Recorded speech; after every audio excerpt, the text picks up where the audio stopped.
Today I'll be reviewing The Superdeep, which is a documentary about the last time I went to your mom's house.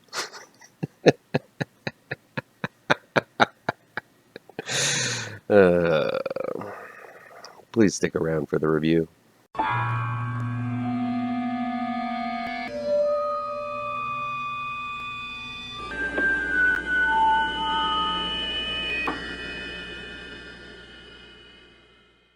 Welcome back to ML Miller Frights.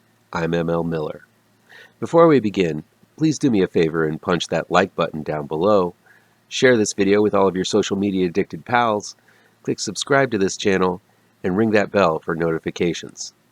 The Superdeep, aka Superdeep, is new streaming on Shudder. It's directed by Arseny Shuiyan and written by Arseny Shuiyan and Samuel Stewart Hunter.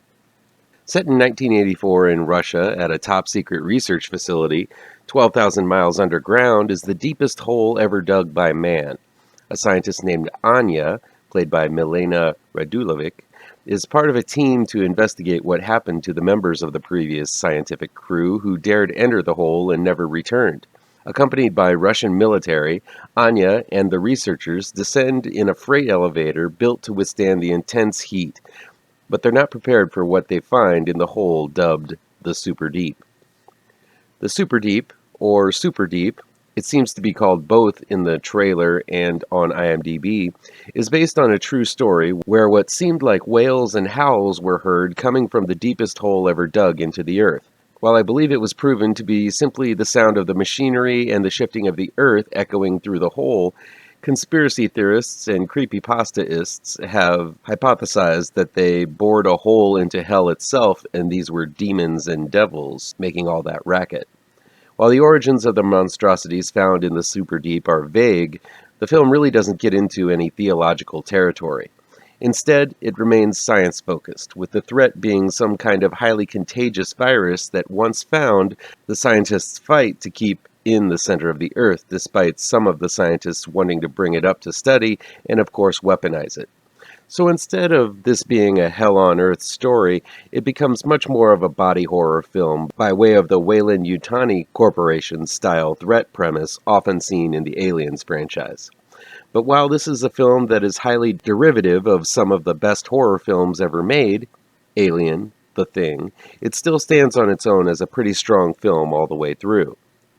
This is because, unlike American-made sci-fi horror films from the last few years, I'm talking to you, Covenant, Prometheus, Annihilation, the scientists actually act like scientists.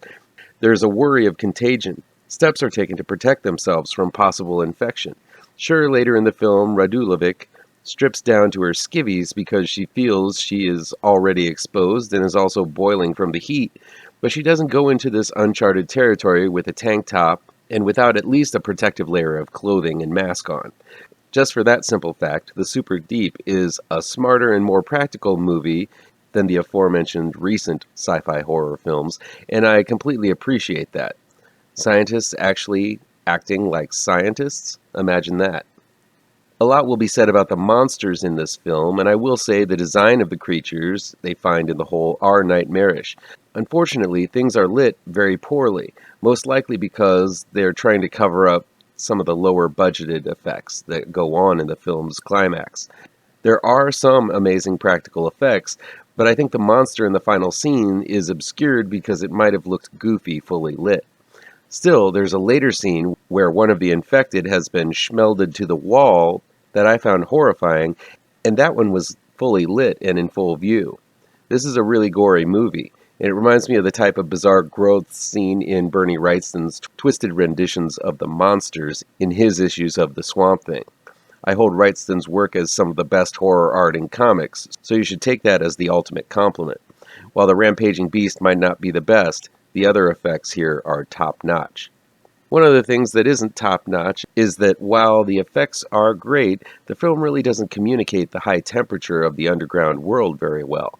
While reddened flesh is shown, and sometimes the heat is commented on, the actors don't really move like they're being slowly fricasseed, and a lot of them aren't even sweating. It's little things like that that make the illusion that things are super hot in the Superdeep feel a little flimsy. The acting is good. While the aforementioned scene of Milena Radulovic stripping down due to the heat is a bit gratuitous, it also harkens back to Sigourney Weaver's disrobing at the end of Alien. Of course, in that film, you could see the sweat pouring from her, and we don't even see a drop of sweat drip from Radulovic's supple curves. Radulovic has the chops and does her best Weaver impression here as the strong woman among these stubborn scientists and insecure military types, and while by now it's a cliched character type, she does that type well. The Superdeep is a great monster flick. The practical effects, what we can see, are done well. While it takes place deep in the earth, this could just as easily taken place in space. While the body horror is very much like John Carpenter's The Thing, and a lot of the premise harkens back to the Alien franchise, it still manages to be a fun creature feature despite being derivative.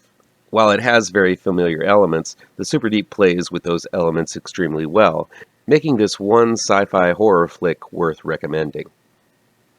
Oh, and sorry about that thing about your mom earlier. I hear she's a nice lady. That'll be it for today. Please chime in down below in the comments and let me know how on the nose or mind-numbingly wrong I am, or you can counter with your own review. So guys, you know how YouTube works. I'd love to be able to dedicate more time to this channel. I'm not monetized yet, so if you want to help me out, remember to hit all the pertinent bells and whistles down below. Want some spooky comics to read? I have 2 new horror comic book trade paperbacks you should look out for. Both Gravetrancers and Pirouette, collecting never-before-published issues, can be found in only the finest of comic book shops. If you're looking for written reviews, you can find them on my website, mlmillerwrites.com. If you really want to show your support, I also have a Patreon page at mlmiller.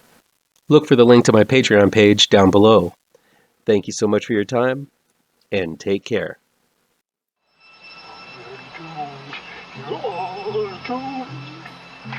You're doomed to live the life you're meant to be,